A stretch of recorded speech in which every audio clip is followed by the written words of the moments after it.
اللهم صل على محمد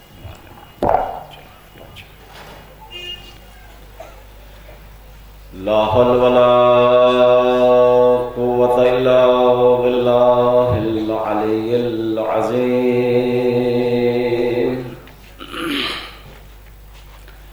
أعوذ بالله من الشيطان اللعين الرجيم. بسم الله الرحمن الرحيم. الحمد لله الذي هدانا لهذا وما كنا لنهتدي لولا أن هدانا الله. لقد جاءت رسل ربنا بالحق. الصلاة والسلام والتحية والإكرام على أشرف الأنبياء والمرسلين وخاتم النبيين سيدنا ونبينا وشفيع ذنوبنا وطبيب نفوسنا وحبيب قلوبنا مولا ومولا الكونين إمام القبلتين جد الحسن والحسين أبي القاسم محمد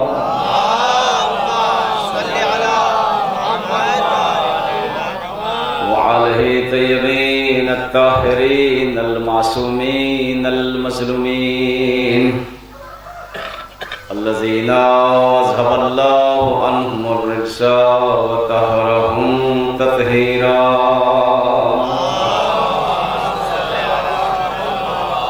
ولعنة الدائمة على أعدائهم ومنكر فضائلهم وغاصب حقوقهم أجمعين من يومنا إلى قيام يوم الدين. أما بعد فقط قال الله تعالى في كتابه المبين وخطابه المتين وقوله الحق. بسم الله الرحمن الرحيم. فتمنوا الموت إن كنتم صادقين. صلوات.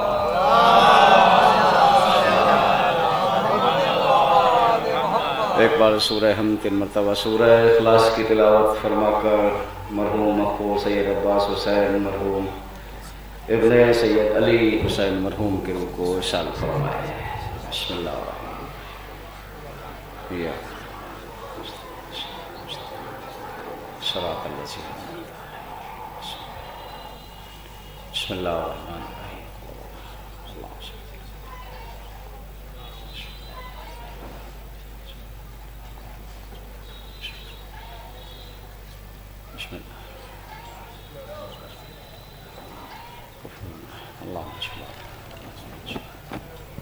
سورہ فاتحہ.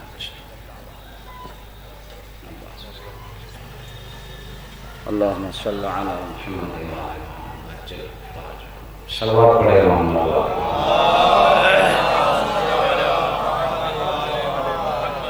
حضرات گرام قدر بزرگان محترم اور ہمارے دوست مولانا بزرگ شمیم صاحب، بہت دنوں میں ملاقات ہوئی ہے قبلہ و کعبہ سے. ان کی سرپرستی میں انشاءاللہ مجلس ہوگی. طالب علم کی حیثیت سے میں مجلس پڑھتا ہوں. ویسے بھی خاص طور میں شاید 2-3-4 بار میرا آنا ہوا ہے اور پھر کئی سال کے بعد اسٹاپ کے حاضر ہوا ہوں. انشاءاللہ بہت چینجنگ آ گئی ہوگی یہاں کے ماحول میں، یہاں کے معاشرے میں، یہاں کی سماعتوں میں، کیونکہ دن بدن پوری کائنات میں ترقیاں ہو رہی ہر چیز میں، اور اس میں بھی کوئی شک نہیں ہماری عزاداری میں بھی ترقی ہوئی ہے کہ جہاں 2-4-10 سال پہلے ایک مجلس ہوا کرتی تھی وہاں ہزاروں ہوتی ہے. یہ اور بات ہے کہ شعور کم ہو رہا ہے، عزاداری بڑھ رہی ہے. شعور کے ساتھ ایک ہی ہو جائے تو کافی ہے، اور بے شعوری اگر 1000 ہو جائے تو وہ بھی فائدہ نہیں پہنچاتی. اور آل محمد بشعور سے محبت کرتے ہیں، بے شعوروں سے نہیں کرتے. صلوات پڑھے محمد. آل محمد کو سمجھنے کے لیے شعور ہونا ضروری ہے، تب تو سمجھ میں آ جائیں گے. اور کوئی جاہل سمجھنا چاہے گا اہل بیت کو تو مشکل ہے. تو اہل بیت کو سمجھنے کا معیار نبی نے دیا ہے انی تارک فیکم الثقلین کہہ کے کہ میں تمہارے دو چیزیں درمیان چھوڑ کے جا رہا ہوں. ثقلین، ایک میری اہل بیت عطرت اور ایک قرآن. نبی کے کہنے کا مقصد ہے اگر قرآن کو سمجھنا ہے تو اہل بیت بتائیں گے اور اہل بیت کو سمجھنا ہے تو قرآن بتائیں گے. یہ معیار ہے نبی کی حدیث کے مطابق اہل بیت کو پہچاننے کا. ویسے پہچان کوئی سکتا ہی نہیں اہل بیت کو، کوئی نہیں پہچان سکتا سوائے خدا کے یا نبی کے یا وہ جو خاص چاہنے والے ہیں، وہ لوگ کہ جو 90 ایمان کے 90 درجے پہ فائز ہے یا 10ویں درجے پہ فائز ہے. انہوں نے تو پہچانا تھوڑا سا، ورنہ تو ان کو تو پہچاننے میں جبریل کو بھی شک ہوتا ہے. بار بار جبریل در سیدہ پہ در اہل بیت پہ آنے والا حدیث قصہ میں یہ کہہ رہا ہے یا رب من تحت القصہ، چادر کے نیچے کون ہے؟ ارے جبریل تو بار بار آ رہا ہے اور پھر بھی یہ سوال کر رہا ہے کہ چادر کے نیچے کون ہے. اللہ کی آواز آئے گی اور ہم بھی کہیں گے جبریل سے جبریل تم تو جانتے پہچانتے ہو، کبھی چکی چلانے آئے ہو، کبھی جھولا جھولانے آئے ہو، کبھی لباس لے کے آئے ہو. تو شاید جبریل کا جواب آئے گا کہ جب میں آتا تھا تو تنہا تنہا کو دیکھتا تھا، جب یہ ایک جگہ جمع ہوتے ہیں تو مجھے بھی نہیں معلوم کہ چادر کے نیچے کون ہے. صلوات پڑھ دے محمد والے محمد.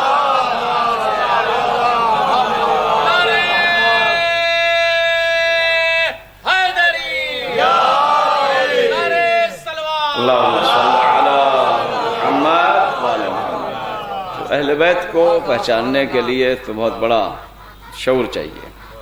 ایک مرحوم کی مجلس ہے، جوانی کا عالم تھا شاید مرحوم کا، تو زیادہ عمر نہیں تھی. خدا ان کے گھر والوں کو صبر جمیل عطا فرمائے، بہنوں کو اور والدہ کو، خاص طور سے عزیز اقارب کو.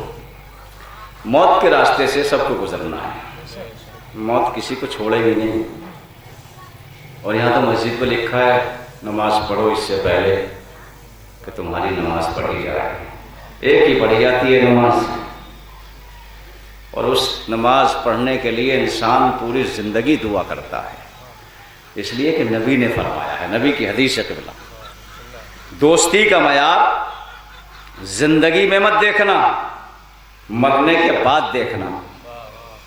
تمہارا حقیقی دوست وہی ہوگا جو تمہارے مرنے کے بعد تمہاری میت میں آ جائے، تمہارے غسل میں شریک ہو جائے، تمہارے کفن میں شریک ہو جائے، تمہاری میت کو کاندھا دے کے قبر تک پہنچا دے. اس لیے کہ زندگی میں کچھ نہ کچھ قبلہ لالچ ہوتا ہے، کسی نہ کسی غرض سے انسان ملتا ہے. مرنے کے بعد یہ سارے لالچ ختم ہو جاتے ہیں. اس لیے نبی نے فرمایا اگر دوستی کے معیار کو دیکھنا تو مرنے کے بعد دیکھنا. یہ حدیث پڑھ ہی رہے تھے کہ اگر دوستی کا معیار، محبت کا معیار دیکھنا تو اس کے مرنے کے یا دنیا سے اٹھ جانے کے بعد دیکھنا. نبی کی حدیث کام آ گئی استدلال کے لیے. ہم نے نبی کی میت کو ہی دیکھ لیا قبلہ کہ جو بہت دوستی کا دم بھرتے تھے وہ نبی کی میت کو چھوڑ کے چلے گئے. جو حقیقی دوست تھے وہ قریب بیٹھے رہے. صلوات پڑھ دے محمد والے محمد سے بہتر صلوات پڑھے محمد والے محمد.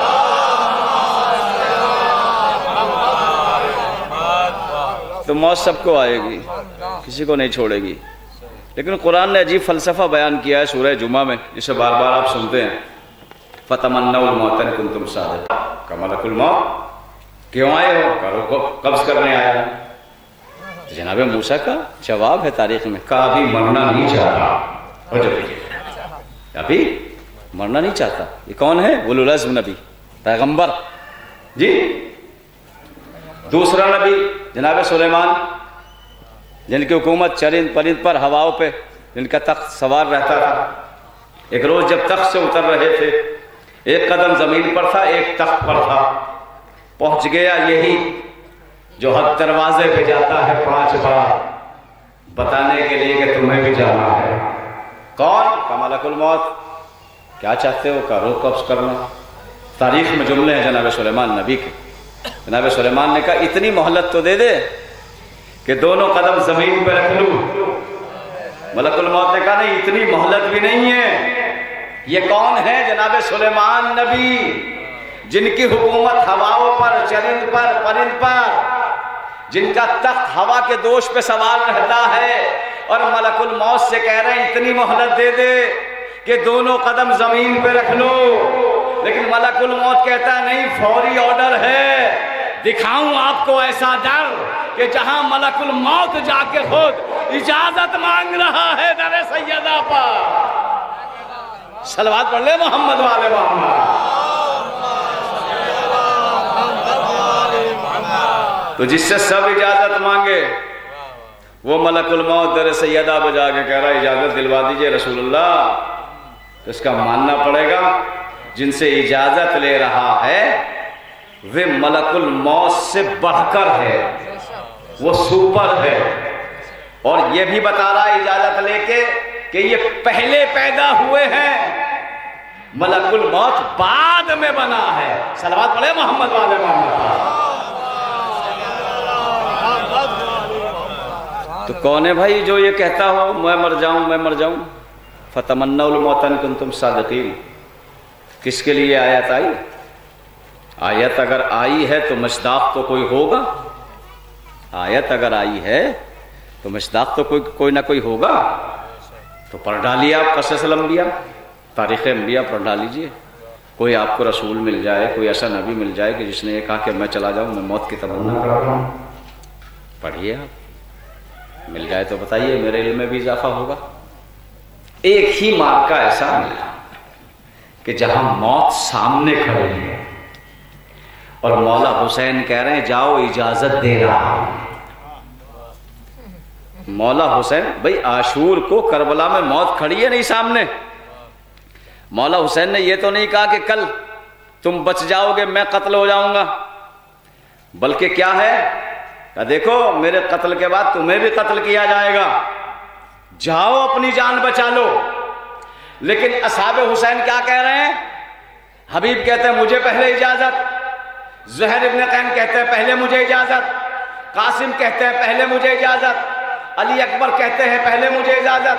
تو ماننا پڑے گی آیت کسی کی شان میں نہیں، حسین یا اصحاب حسین کی شان میں آیت آئی ہے. صلوات پڑھے محمد والے محمد. کہ جہاں موت سامنے کھڑی ہے، جہاں موت کھڑی ہے سامنے اور وہاں یہ کہا جا رہا نہیں ہمیں مرنے کی اجازت دیجئے. فتمنوا الموت ان کنتم صادقین. اگر تم سچے ہو تو موت کی تمنا کرو. اچھا آپ تمنا کرو یا نہ کرو مرنا تو پڑے گا. نہ کرو آپ تمنا سب جی، آپ تمنا نہ کرو مرنا تو پڑے گا. پھر ایک جملہ سنو آگے گا، جب مرنا پڑے گا ہی تو کیوں نہ قبلہ تمنا کر کے سچوں میں شمار ہوا جائے. نہیں بہت کم سمجھا جملہ. صلوات پڑھے محمد والے محمد. اور کیا آپ نے بھائی جب ایک راستے سے گزرنا ہی ہے تو کیوں نہ تمنا کر کے سچوں میں شمار ہو جائے. یعنی یہاں سچوں کا شمار جو ہے موت سے ٹچ کیا ہے پروردگار نے. فتمنوا الموت ان کنتم صادقین. سچائی یہ ہے اگر تم سچے ہو تو تمہیں موت کے راستے سے گزرنا پڑے گا. اس لیے کہ اگر نہیں گزرے تو اس کا مطلب تمہاری سچائی میں فرق آ جائے گا. موت کے بارے میں قرآن اور بھی کہہ رہا ہے، لیکن موت ایک مصیبت نہیں ہے، موت آفت نہیں ہے، موت ایک رہبر ہے، موت ایک نعمت ہے. انسان کی زندگی کے 3-4 مرحلے ہیں. جب انسان دنیا میں آتا ہے تو پہلا مرحلہ کیا آتا ہے؟ بچپنا. بچپنے کی خاصیت کیا ہے؟ بات بات پہ رونا، بات بات پہ ہنسنا. جہاں رونے کا مقام ہے وہاں ہنس دیتا ہے بچہ. بچے کو شعور نہیں ہے. یہ ہے بچپنا، پہلا مرحلہ انسان کی زندگی کا. دوسرا مرحلہ جوانی. بات بات پہ غصہ ہو جانا، کسی کو رپٹ مار دینا، کسی کے گستاخ کر دینا، یہ جوانی کی علامت ہے۔ تیسرا ہے بڑھاپا، بڑھاپے اور ضعیفی میں جمع کرنے کا شوق بہت ہوتا ہے قبلہ، لیکن ترتیب بھول جاتا ہے۔ یہ تجربہ کریے آپ، بڑھاپے میں انسان کو جمع کرنے کا شوق بہت ہوتا ہے لیکن ترتیب بھول جاتا ہے۔ چشمے کی جگہ ٹوپی اور ٹوپی کی جگہ چشمہ، یہ ہے تیسرا مرحلہ ضعیفی۔ اور ایک اور مرحلہ ہے، وہ کیا مرحلہ ہے؟ وہ ہے موت کا مرحلہ۔ بھئی بچپنا ختم ہوا، جوانی میں پہنچا، جوانی ختم ہوئی، ضعیفی میں پہنچا، اور ضعیفی ختم ہوئی، موت کے راستے کے قریب پہنچا۔ 4 مرحلے انسان کی زندگی میں آتے ہیں، لیکن ہم نے دیکھا دنیا نے نہ پہلے کو حق کہا، یہ نہیں کہا کہ بچپنا حق ہے، نہ دوسرے کو حق کہا، یہ نہیں کہا کہ جوانی حق ہے۔ جب ضعیفی آئی یہ نہ کہا کہ ضعیفی حق ہے، لیکن جب چوتھا آیا سب نے کہہ دیا موت برحق ہے، موت برحق ہے۔ صلوات پڑھے محمد والے محمد۔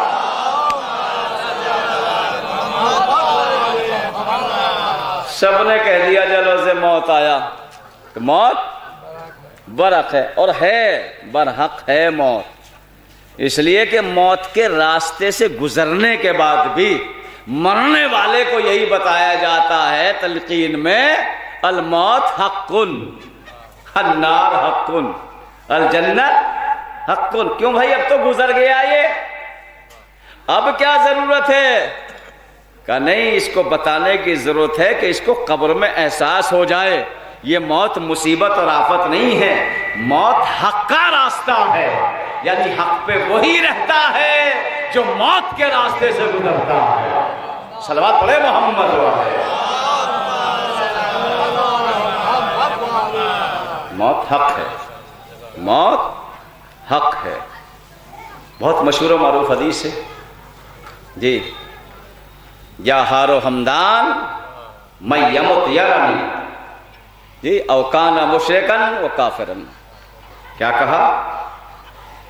یا علی تم سب کو دیکھو گے جی، کوئی مشرک ہو یا کافر ہو، من یمت یرنی، جو بھی مرے گا اس کی موت کے وقت کوئی جائے یا نہ جائے، علی ضرور جائیں گے۔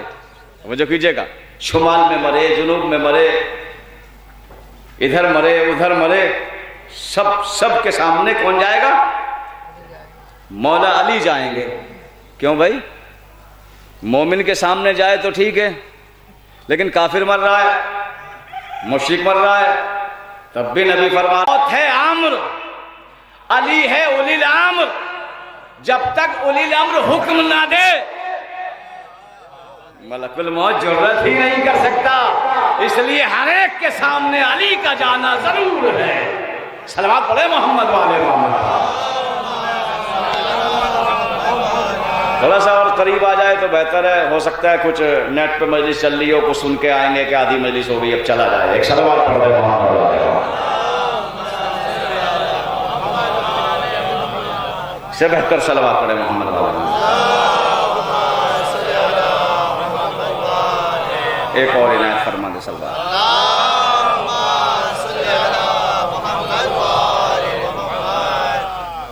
تو موت کے راستے سے سب کو گزرنا ہے۔ علامہ مودودی کا نام سنا ہوگا آپ نے، بہت مشہور و معروف ہے، مفسر قرآن۔ علامہ مودودی مفسر قرآن، ان کا دستور زندگی یہ تھا کہ وہ اکثر کالجوں میں، اسکولوں میں، مدرسوں میں جایا کرتے تھے اور بچوں سے سوال کیا کرتے تھے اور کہتے تھے تم ہم سے سوال کرو ہم تمہارا جواب دیں گے۔ بچے سوال کیا کرتے تھے اور علامہ مودودی ان کا جواب دیا کرتے تھے۔ ایک روز ایک اسکول میں پہنچے علامہ مودودی، بچوں سے کہا سوال کرو، سارے بچوں نے سوال کیے، انہوں نے جواب دیے۔ جب سب نے سوال کر لیا تو پیچھے سے ایک چھوٹے سے بچے نے اشارہ کیا انگلی کا، کہا حضور اگر اجازت ہو تو میں بھی سوال کروں؟ علامہ مودودی نے کہا بھائی ہم تو کہہ رہے ہیں کرو سوال۔ کہ علامہ صاحب یہ بتائیے کہ اللہ اس وقت کیا کر رہا ہے؟ اللہ اس وقت کیا کر رہا ہے؟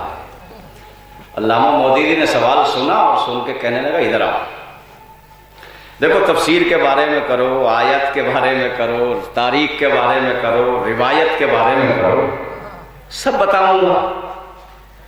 تم نے تو عجیب سوال کر دیا کہ اللہ اس وقت کیا کر رہا ہے؟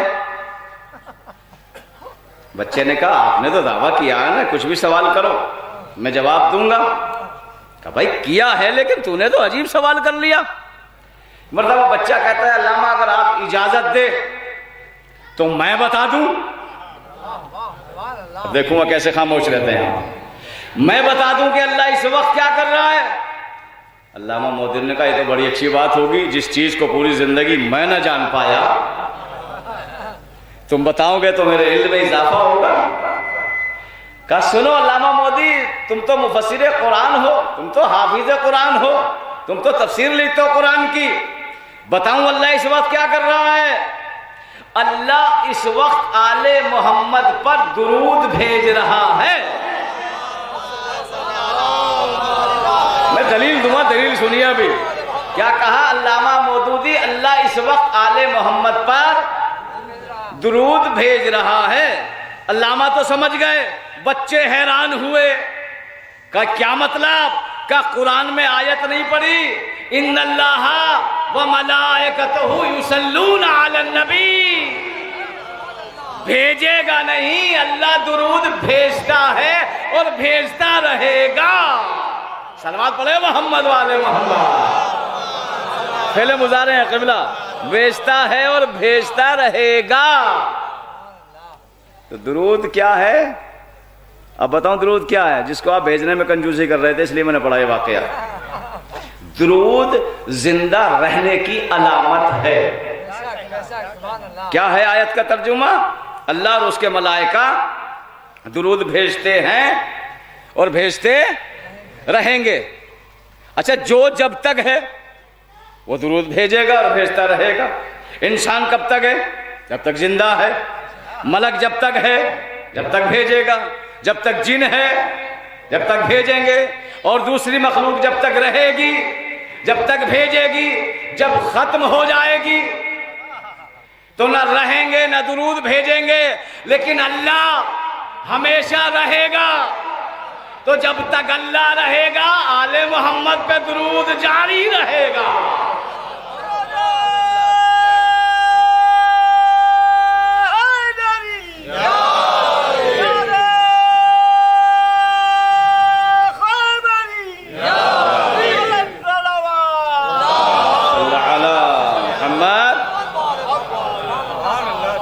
تو موت تو آئے گی، موت حق ہے، قرآن کہا بار بار متوجہ کر رہا ہے، کل نفس ذائقۃ الموت، نفس کو موت کا مزہ چکھنا ہے، چکھنا ہے مزہ۔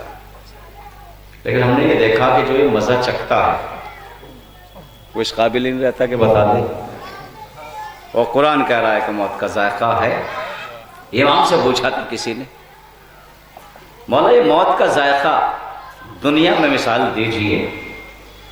امام نے فرمایا موت کا ذائقہ مثل پانی کے ہیں، موت کا ذائقہ مثل پانی کے ہیں، اس لیے کہ پانی نارمل ہوتا ہے ذائقہ پانی کا۔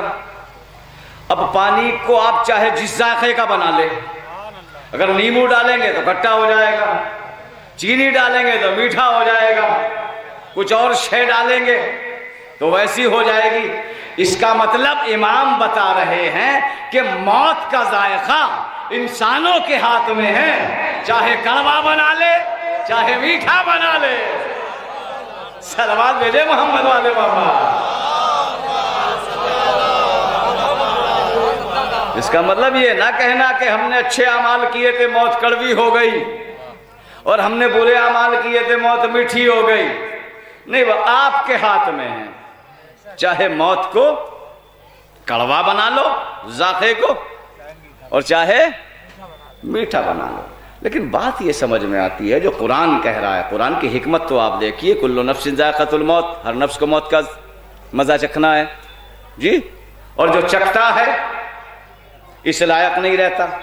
دیکھیے بنانا اور ہے اور چکھ کے بتانا اور ہے، توجہ کیجیے گا بھئی، ذائقہ پہلے سے بنانا اور ہے اور چکھنے کے بعد بتانا اور ہے۔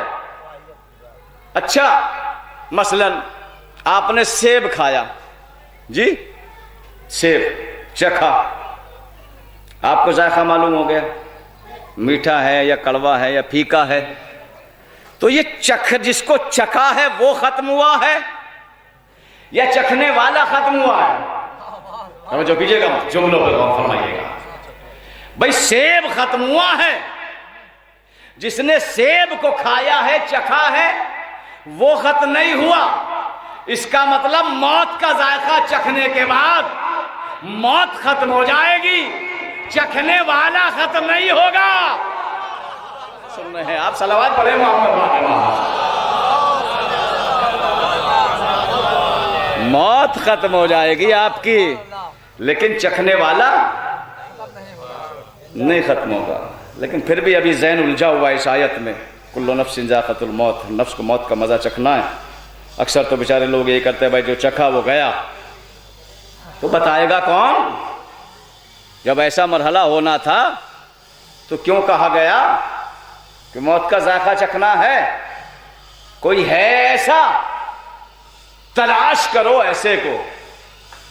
بہت سارے لوگ جو ماسٹر مائنڈ ہوتے ہیں کھانا بنانے میں جی، انہیں ذائقہ چکھنے کی ضرورت نہیں ہوتی،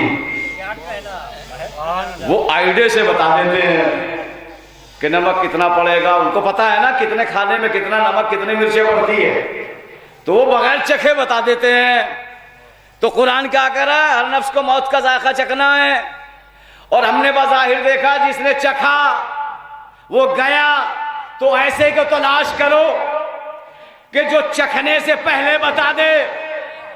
ساری تاریخیں ڈھونڈی گئی، لیکن جب حسین کے لشکر کو دیکھا، یا بیٹا قاسم تیرے نزدیک موت کا ذائقہ کیسا ہے؟ جناب قاسم نے فرما دیا چچا جان، اصلا من العسل، یعنی شہد سے زیادہ شیریں۔ قاسم کا جملہ بتا رہا ہے یہ پہلے بنے ہیں، موت بعد میں بنی ہے۔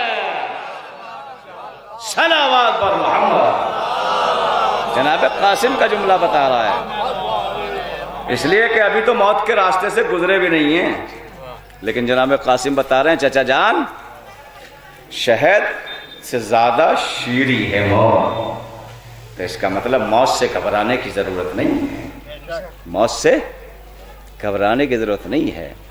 مولا علی کوفے میں تشریف فرما تھے، بیٹھے تھے، ایک چاہنے والا آیا اور کہنے لگا السلام علیکم یا امیر المومنین، انا احبک یا علی، اے علی میں آپ کا شیعہ ہوں، چاہنے والا۔ مولا نے فرمایا لیسا شیعتی، تو میرا چاہنے والا نہیں ہے۔ پھر کہا اس نے، کہا نہیں مولا میں آپ کا شیعہ ہوں۔ سنیں گے آگے کا جملہ، کہ اگر تو ہمارا چاہنے والا ہوتا تو ہماری بات کی تردید نہ کرتا۔ مولا کہہ رہے تو میرا شیعہ نہیں ہے؟ کہہ رہا نہیں میں آپ کا شیعہ ہوں۔ مولا نے کہا نہیں لیسا من شیعتی، تو میرا چاہنے والا شیعہ نہیں ہے۔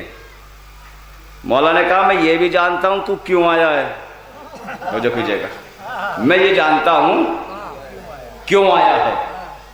شاہ مولا فرمائیے کہ تو شیعہ نہیں ہے، تیری بیوی شیعہ ہے، مجھے کیجیے گا تیری زوجہ شیعہ ہے۔ اور بتاؤں کیوں آیا ہے؟ جب دنیا کے طبیبوں سے علاج کرا کے تھک چکا، تیری بیوی شیعہ ہے اور بیمار ہے، جب دنیا کے طبیبوں سے علاج کرا کے تھک چکا تو تیری بیوی نے کہا کہ موت کا علاج اور بیماری کا علاج صرف ایک کے پاس ہے اور وہ ہے علی، وہاں چلا جا۔ یہی ہے نا بات؟ کہنے لگا ہاں حضور یہی بات ہے. کہا جا تیری بیوی کو شفا ہو گئی. آگے کا جملہ سنیے، تیری بیوی کو شفا ہو گئی. کہنے لگا دوا تو دی نہیں.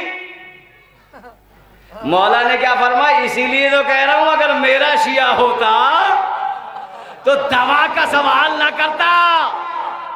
اور یاد رکھ جو دوا دیتے ہیں وہ شفا نہیں دیتے، جو شفا دیتے ہیں انہیں دوا کی ضرورت نہیں ہوتی. صلوات پڑھے محمد والے محمد.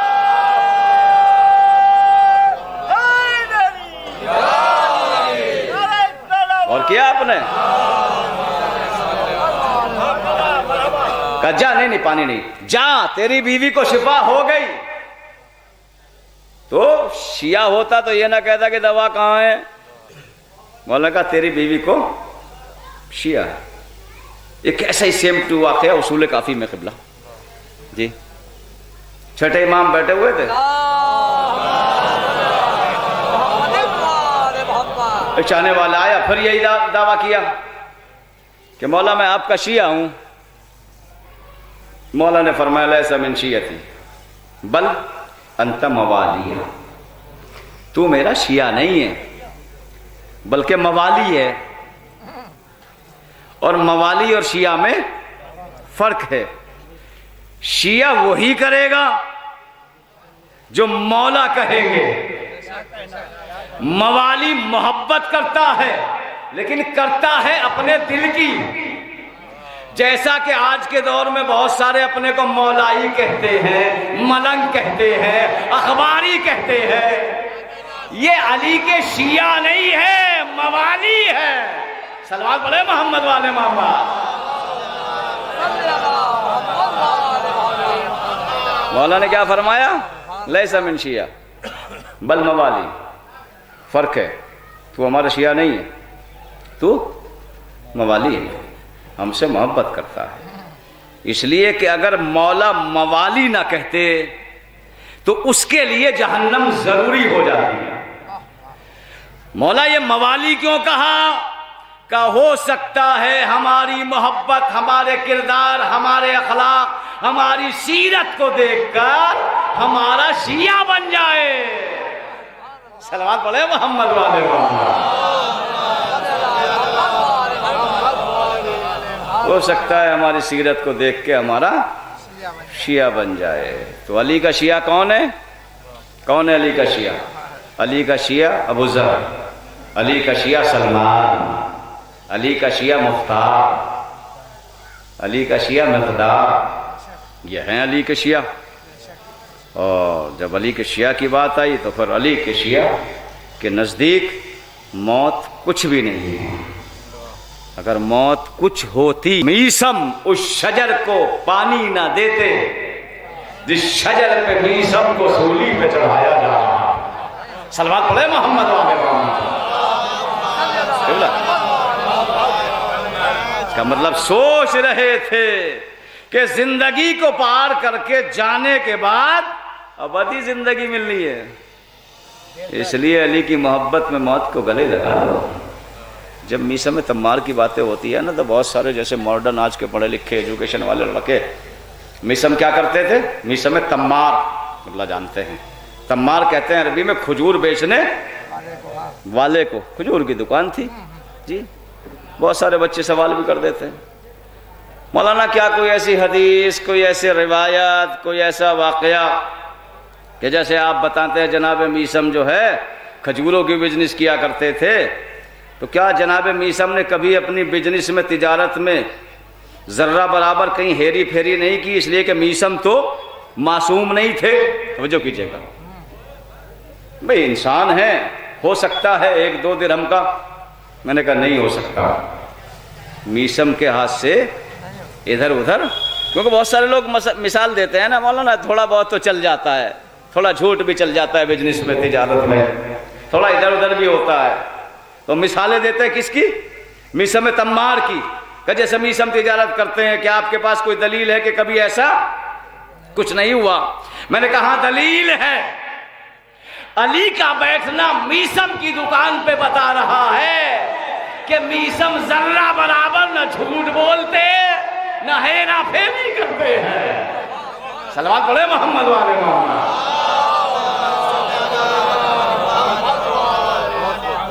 علی کا بیٹھنا بتا رہا ہے، کیونکہ علی ایسے ویسے کی دکان پہ بیٹھ کے کھجور نہیں بیچتے. اس کا مطلب میسم بالکل ایک دم صحیح ہے. تو موت ایک نعمت ہے، موت ایک رحمت ہے. بار بار کسی انسان پہ آپ ایک بار احسان کریں، اگر آپ کو اس نے احسان کا بدلہ نہیں دیا تو پھر دوبارہ آپ کر لیں گے، تھوڑا سا اگر زیادہ ہی ہوگا معاملہ. اور اگر پھر بھی آپ کے احسان کو وہ بھول گیا پھر آپ تیسری مرتبہ کہیں گے نہیں نہیں بھائی آپ نہیں کرنا، یہ تو بڑا احسان فراموش ہے. کتنا کریم ہے وہ خالق، کتنا رحیم ہے وہ مالک جس نے ہمیں پیدا کیا ہے. کتنے انسان پہ احسان کیے جی. یہ کسی قابل بھی نہیں تھا، فرشتے کو خلق کیا، ملک کو خلق کیا، جنات کو بنایا، کائنات کی ساری مخلوق کو پیدا کیا، لیکن فخر نہیں کیا. لیکن جب انسان کو خلق کیا تو کیا کہا؟ لقد خلقنا الانسان فی احسن تقویم، کہ میں نے انسان کو بہترین طریقے سے بنایا. کتنا پیارا ہے یہ انسان، توجہ کیجئے گا کہ جس کی خلقت پہ پروردگار ناز کر رہا ہے. کتنے احسان کیے، عقل عطا کی، دماغ عطا کیا، یہ پیر عطا کیے، یہ ہاتھ عطا کیے، اس کو اتنا شرف دیا کہ پہلے دن ہی توجہ کیجئے گا ملک سے سجدہ کرا دیا. کیونکہ آپ سب آدم کی اولاد تو بیٹھے ہیں. کتنا با شرف ہے اللہ کی نظر میں یہ انسان. لیکن یہ انسان اتنا احسان فراموش ہے، اللہ کی نعمتیں لیتا رہا، جھٹلاتا رہا، لیتا رہا، جھٹلاتا رہا. انسان دنیا کا اگر نعمتیں دیتا ہے تو ایک بار احسان کرنے کے بعد پھر نہیں کرتا. اللہ نے اتنے سارے احسان کیے پھر بھی نعمتوں کو سلب نہیں کیا. سورہ الرحمن میں بار بار انسان کو متوجہ کر رہا ہے فَبَيَّ عَلَىٰ رَبِّكُمَا تُكَذِّبَانِ. میری کس کس نعمت کو جھٹلائے گا؟ جب یہ انسان ساری نعمتوں کو جھٹلاتا رہا پھر قدرت جوش میں آئی. کل من علیہا فان ذو الجلال والاکرام. اے احسان فراموش انسان، تو میری ساری نعمتوں کو جھٹلا سکتا ہے لیکن موت جیسی نعمت کو نہیں جھٹلا سکتا. صلوات پڑھے محمد والے محمد.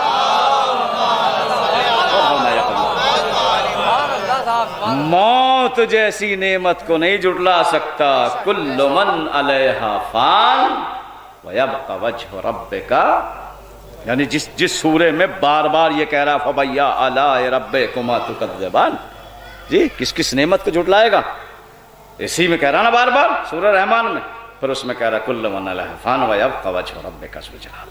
کس نعمت کو جھٹلائے گا؟ تجھے تو مرنا ہے، تجھے تو مٹنا ہے، تجھے تو فنا ہونا ہے. ہو جو کیجئے گا. کون باقی رہے گا؟ یبق وجہ ربک ذو الجلال والاکرام.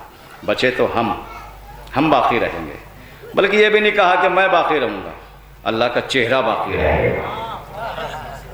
اللہ کا چہرہ ہے کیا؟ کہیے آپ چہرہ مانیں گے تو ہاتھوں کو ماننا پڑے گا، چہرہ مانیں گے تو مائنڈ کو ماننا پڑے گا. اور جیسے ہی آپ کے ذہن میں آیا آپ خارج اسلام قل هو اللہ احد اللہ الصمد لم یلد ولم یولد ولم یکن له کفوا احد. چہرہ نہیں رکھتا وہ. لیکن کیا کروں قرآن کی آیت کا کل من علیہا فان ویبقی وجہ ربک ذو الجلال والاکرام. حدیث نہیں ہے، روایت نہیں ہے. توجہ کیجئے گا، آیت ہے.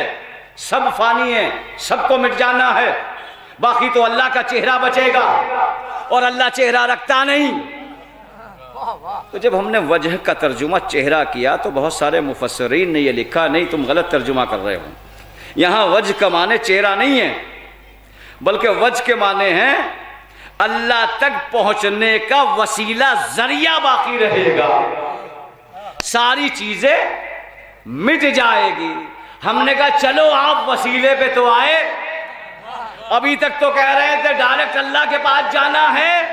سمجھو کیجئے گا بھائی اس ترجمے کے ذریعے وسیلے پہ تو آئے کہ نہیں چہرہ نہیں ہے وجہ کے معنی، بلکہ وہ ذریعہ ہے، وہ وسیلہ ہے جو اللہ تک پہنچاتا ہے، جو اللہ تک لے جائے گا. ساری چیزیں مٹ جائے گی کائنات کی اور وہ وسیلہ، وہ چہرہ باقی رہے گا. تو تلاش کرو اللہ کا وسیلہ کون ہے. ہم نبی کی خدمت میں پہنچے، نبی نے فرمایا، کیا فرمایا؟ کنت کنزا مخفیا، میں چھپا ہوا خزانہ تھا، جب اللہ نے چاہا کہ میں پہچانا جاؤں تو اللہ نے محمد کو خلق کیا۔ وہ جو کیجئے گا تو اللہ کو پہچاننے کا ذریعہ ذات محمد، اور اگر ذات محمد خاموش رہتی تو کوئی اور بات تھی، لیکن نبی پکار اٹھے انا والن من نور واحد، تو اللہ کو پہچاننے کا ذریعہ علی بھی بنے، محمد بھی بنے۔ بات یہاں تک نہیں ہے، لوگوں نے ترجمہ کیا کیا؟ اللہ تک پہنچنے کا وسیلہ ذریعہ باقی رہے گا۔ نبی نے فرمایا اولونا محمد اوسطونا محمد، تو پھر یہ جان لو اللہ تک پہنچانے کا ذریعہ ایک نہیں ہے، 14 ذریعے ہیں۔ صلوات پڑھے محمد۔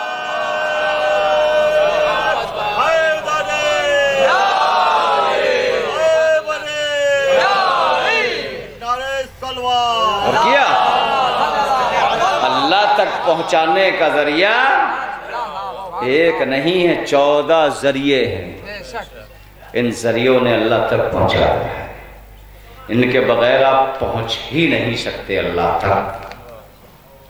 موت بھی ان کے ہاتھ میں رکھی، حیات بھی ان کے ہاتھ میں رکھی۔ ان کے ہاتھ میں موت و حیات ہے، اور اس کی دلیل آسان سی یہ ہے جو آپ برابر سنتے ہیں واقعہ، کہ مولا علی گئے، جب امتحان لیا اور اللہ اکبر کہا اور زندہ مردہ ہو گئے۔ غلط سنتے ہیں آپ یہ بات، اس لیے کہ کوئی اور ہوتا تو مان لیتا۔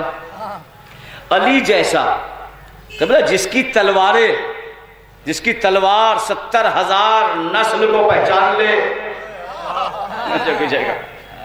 کیا وہ علی نہیں جان رہے ہیں کہ یہاں لیٹا ہوا جو ہے یہ بڑھیا کا بیٹا، یہ مردہ ہے یہ زندہ؟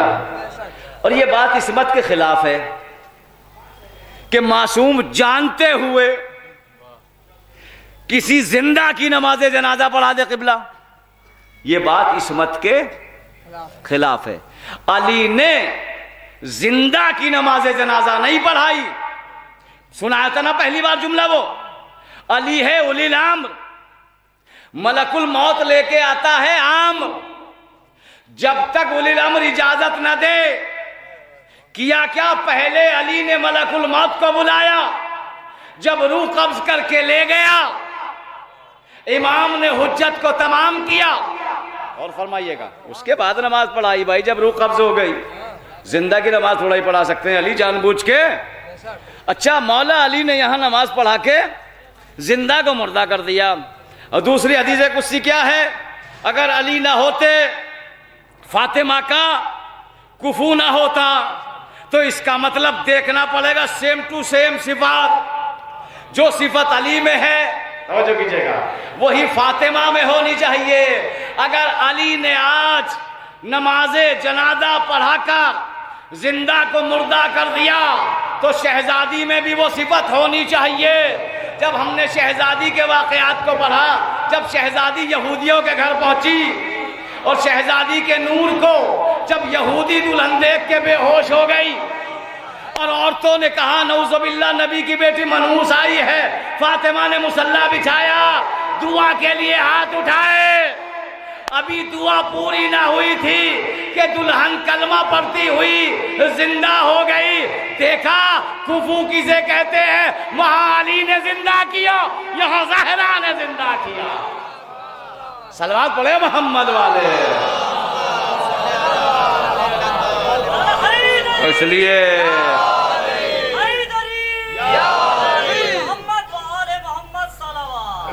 ان کا کنٹرول ہے موت و حیات پر، موت و حیات پر ان کا کنٹرول ہے۔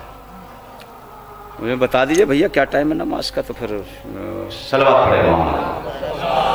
مائک کو روکا جائے مائک کو، چلو اچھا تو انشاءاللہ نماز سے پہلے کر دوں گا اذان سے، 2-4 منٹ تاخیر کے لیے معافی۔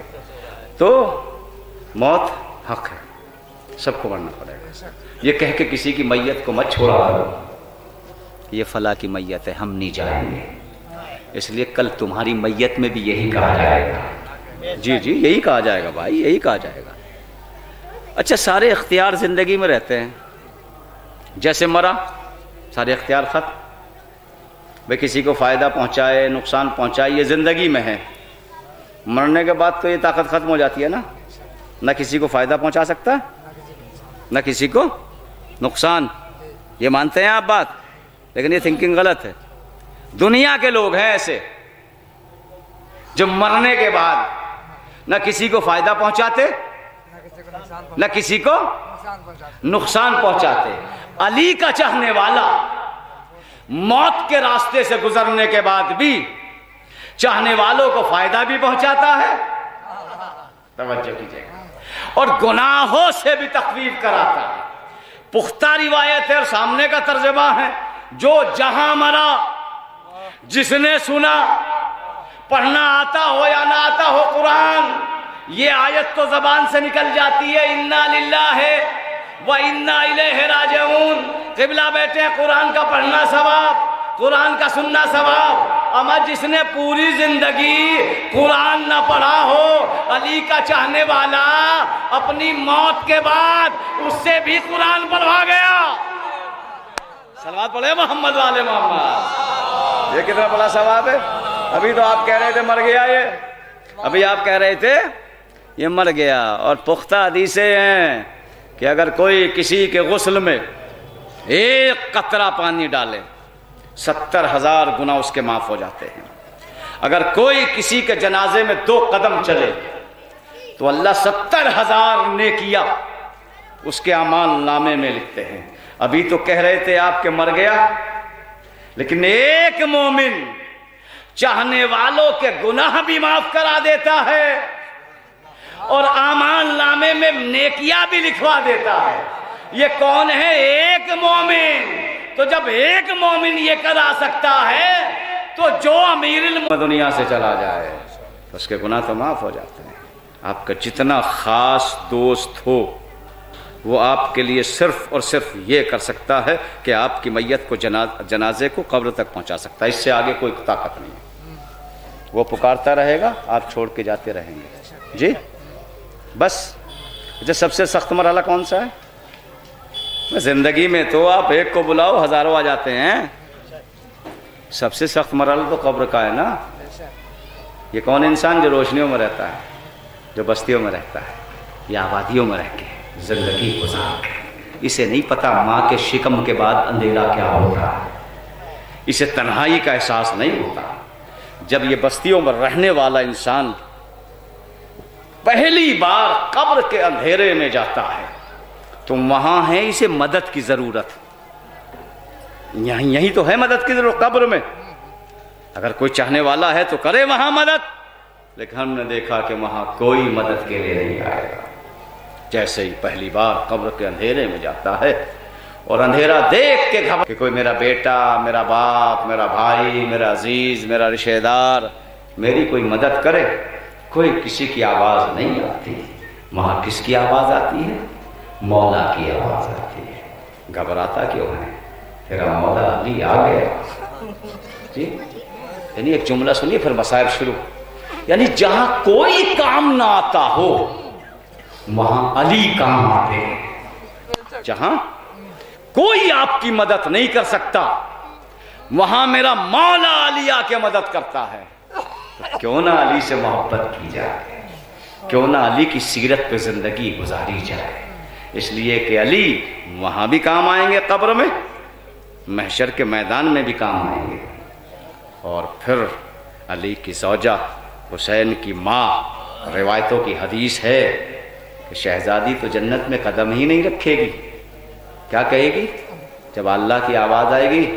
رسول کی بیٹی فادخلی جنتی، داخل ہو جا، میری جنت میں تیرے لیے ہے. تو کیا کہے گی حسین کی ماں؟ پروردگار جب تک میرے حسین پہ درود نہیں لگائے جنت میں نہ جائیں گے، میں جنت میں نہیں جاؤں. کتنی محبت کرتی ہے شہزادی زہرا سے، کتنا چاہتے ہیں علی آپ کو. اور حسین بھی آ جائیں گے محشر کے میدان میں. ہاں ماں یہ میرے حسین کو بیٹھ کے خاک پہ روئے، ان کی شفا فرمائیے۔ ذرا اپنے معیار کو سمجھیے، آپ اپنی عظمت کو سمجھیے، آپ کتنے مقدس ہیں کہ آپ کے لیے زہرا محشر کے میدان میں استغاثہ کرے گی۔ ہاں زادارو، ایک جوان بھائی دنیا سے گیا ہے، ایک جوان ماں کا بیٹا دنیا سے گیا ہے۔ ماں جانتی ہے جوان کا صدمہ کیا ہوتا ہے، یا باپ بھی جانتا ہے کہ جوان کا صدمہ کیا ہوتا ہے۔ حمید ابن مسلم کی آپ کی روایت آپ سنتے رہتے ہیں، جو چشم دید گواہ ہے کربلا کا، جس نے خیموں کا جلنا آنکھوں سے دیکھا، جس نے رداؤں کا لٹنا آنکھوں سے دیکھا، جو دیکھ رہا تھا کہ حسین عباس کے کٹے ہوئے بازو لا رہے ہیں، جو دیکھ رہا تھا کہ حسین کربلا کی زمین سے قاسم کے ٹکڑے چن کے لا رہے ہیں، جو دیکھ رہا تھا کہ حسین مسلسل حبیب و ابن مظاہر کی لاش لا رہے ہیں۔ حمید ابن مسلم کہتا ہے میں نے دیکھا کہ حسین مقتل میں گئے، لاش پہ روئے، سب کی لاشیں اٹھا کے خیمے میں آئے، لیکن میں نے دیکھا کہ حسین کے بال سر کے سفید نہیں ہوئے، سب کے لاشیں اٹھانے کے بعد، بھائی کے کٹے ہوئے بازو اٹھانے کے بعد، یہاں تک کہ علی اصغر کے لاشے کو تیر لگنے کے بعد لائے۔ حمید کہتا ہے لیکن جو صدمہ علی اکبر کا تھا وہ کسی کا صدمہ نہیں تھا، اور آج بھی جب مجلس میں علی اکبر کے مصائب پڑھے جاتے ہیں تو حسین قبر میں رو گئے۔ آئیے چلیے ایسی ہی روایت سنا دوں، گریہ کا ماہ حاصل ہو جائے گا۔ سید مہدی جو پائے کے بڑے مجتہد کربلا میں زندگی گزارا کرتے تھے، ان کا دستور زندگی یہ تھا کہ مسلسل مولا حسین کے روزے کے قریب مجلس پڑھا کرتے تھے، قبر کے برابر جتنے زائرین ہوتے تھے، مومنین ہوتے تھے، سب سید مہدی کی مجلس سنا کرتے تھے۔ اور سید مہدی کو کئی بار امام زمانہ کی زیارت بھی ہو چکی۔ ایک شب جمعہ سید مہدی مولا کی قبر کے قریب مجلس پڑھ رہے تھے، سننے والے بے قطار رو رہے تھے، چیخیں مار مار کے گریہ ہو رہا تھا۔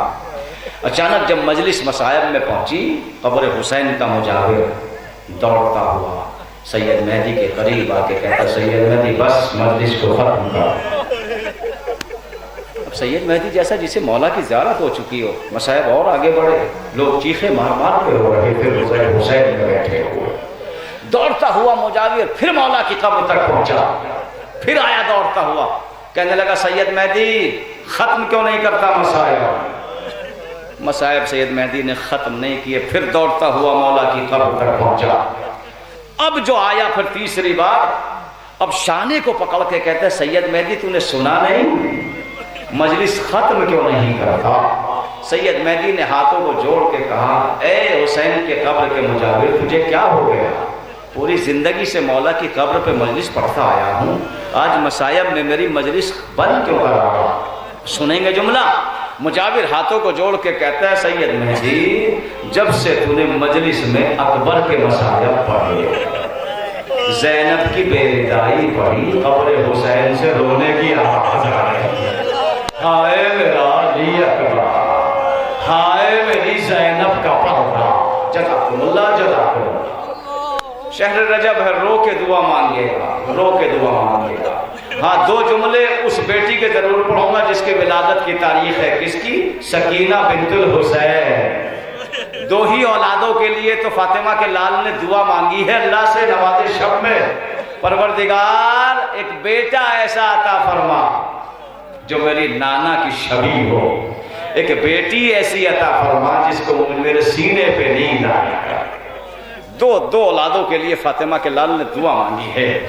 عزیزانو سید مہدی نے مجلس کو چھوڑا، گھر پہ آیا پریشان، کبھی حجرے میں کبھی صحن میں، دل میں سوچتا ہے نہ جانے آج مصائب غلط ہو گئے، آج روایت غلط ہو گئی جو مولا نے میری مجلس کو بند کرا دیا۔ آدھی رات گزر گئی اسی سوچ میں، ابھی آدھی رات گزری تھی کہ دروازہ کھلا، سید مہدی دروازے پہ پہنچا، کیا دیکھا؟ مولا حسین تشریف لائے۔ جیسے مولا حسین کو دیکھا قدموں میں سر رکھ دیا، ہاتھوں کو جوڑ کے کہتا مولا کیا روایت غلط ہو گئی؟ کیا مصائب غلط ہو گئے؟ میری مجلس آج بند کیوں کرا دی آپ نے مجاور سے کہہ کے؟ مولا حسین فرماتا ہے سید مہدی نہ روایت غلط ہوئی نہ مسائب غلط ہوئے، اے سید مہدی آج شب جمعہ ہے، ہم سے ملنے کے لیے ہماری ماں مدینے سے آتی ہے، ہم سے ملنے کے لیے ہمارا بابا نجف سے آتا ہے، ہم سے ملنے کے لیے ہمارا نانا مدینے سے آتا ہے، ہمارا بھیا حسن آتا ہے، اے سید مہدی ان سب کے ساتھ شام سے میری زینب بھی آتی ہے، اے سید مہدی آج سب تو آئے لیکن زینب نہیں آئی، میں نے اماں کو شام میں بھیجا تو اماں نے رو کے بتایا حسین زینب نے جب سے اکبر کے مصائب سنے زینب کو غش پہ غش آتا ہے، کبھی علی اٹھاتے ہیں کبھی فاطمہ بازو پکڑتی ہے، جزاکم اللہ جزاکم اللہ۔ اے سید مہدی آج بھی زینب اکبر کے مصائب برداشت نہیں کر پاتی، سید مہدی ہاتھوں کو جوڑ کے کہتا ہے مولا اب نہیں مصائب پڑھوں گا۔ گفتگو ہو رہی تھی، اچانک سید مہدی کی نظر مولا کے جسم مبارک پہ پڑی، کیا دیکھا؟ مولا کے جسم پہ سارے زخم بھر گئے، ہاتھوں کو جوڑ کے کہتا ہے مولا میں نے تاریخ میں پڑھا ہے آپ کے جسموں پہ بڑے خنجروں کے نشان تھے، کربلا میں آپ کے جسم پہ بڑے تیر مارے گئے ہیں، بڑی برچھیاں ماری گئی تھی، لیکن مولا میں دیکھ رہا ہوں آپ کے زخم تو بھر گئے، آپ نے علاج کیا کیا، آپ نے زخموں کی دوا کیا کی؟ عزادارو یہ جملہ سن کے آنسو مت روکنا کھولو، اے میرے مولا آپ نے اپنے زخموں کا علاج کیا کیا، آپ نے زخموں کی دوا کیا کی؟ سنیں گے عزادارو جملہ، حسین تڑپ گئے، تڑپ کے کہتے ہیں سید مہدی کائنات میں میرے زخموں کا کوئی علاج نہیں، بس ایک شے میرے زخموں کا علاج ہے، مولا وہ کیا شے ہے؟ اے سید مہدی جہاں بھی مجلس ہوتی ہے میری قریب ماں فاطمہ ہر عزادار کے سامنے رومال کو پھیلا دیتی ہے، رومال میں عزاداروں کے آنسو لے کے آتی ہے، آنسو کو میرے زخموں پہ لگاتی ہے، ارے جہاں عزاداروں کے آنسو لگتے ہیں حسین کے زخم ٹھیک ہو جاتے ہیں۔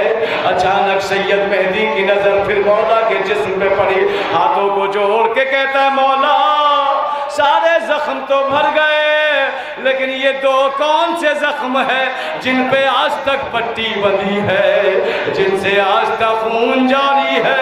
حسین تڑپ گئے، ایک زینب کی بے ردائی کا ذات، ایک اکبر کی جوانی کا ذات، ارے جب بھی اکبر یاد آتا ہے میرے زخم سے خون، جزاکم اللہ جزاکم اللہ، ایک جملہ پڑھ کے مجلس کو تمام کروں گا، آج بھی حسین کے زخم سے خون آ جاتا ہے جب اکبر کے مصائب پڑھے جاتے ہیں۔ باپ جانتا ہے، باپ جانتا ہے، اور خاص طور سے ماں بھی جانتی ہے بیٹے کا غم کیا ہے۔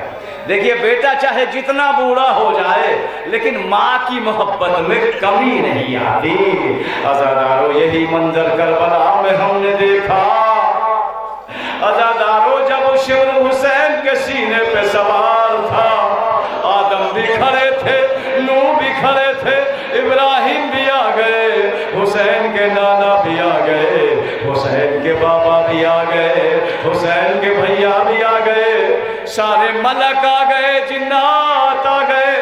حسین نے نظریں اٹھا کے دیکھا، کربلا میں سب آ گئے، عزادارو انبیاء کی صدا آئی، حسین تیری مدد کے لیے آ گئے۔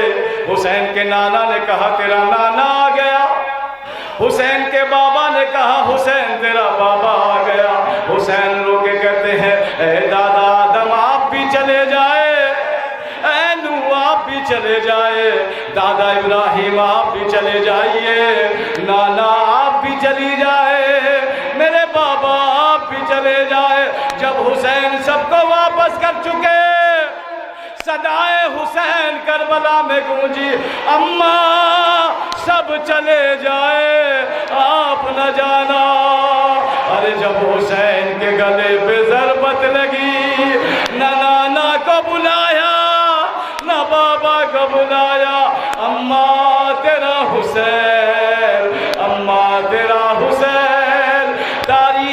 جملہ لکھا فاطمہ کی صدا ہی یا ولدی حسین، چکیوں کو پیس کے پالنے والی، اے حسین تیری ماں آ گئی، ادھر حسین کا گلا کٹا، فاطمہ کی جنگل میں صدا، اے میرا حسین پیاسا مارا گیا۔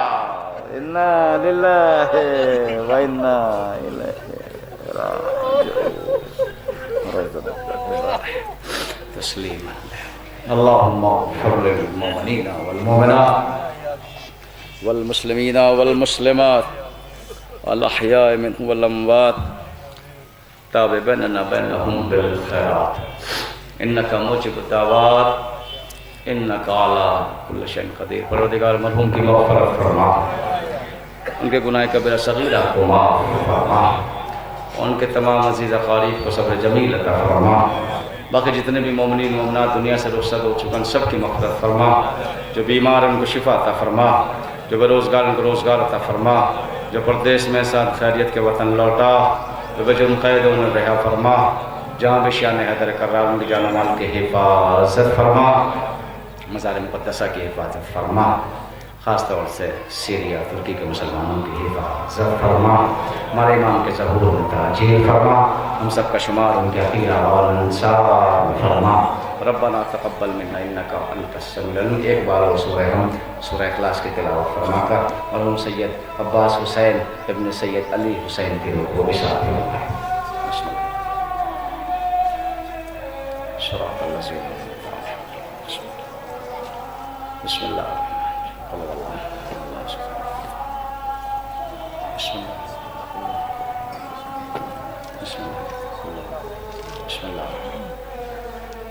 بسم اللہ الرحمن الرحیم بسم اللہ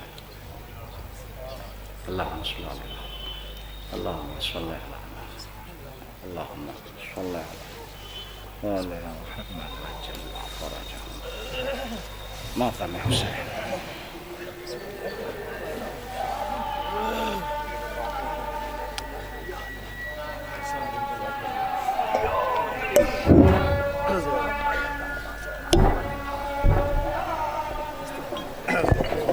کہہ رہے ہیں پڑھنے کی نماز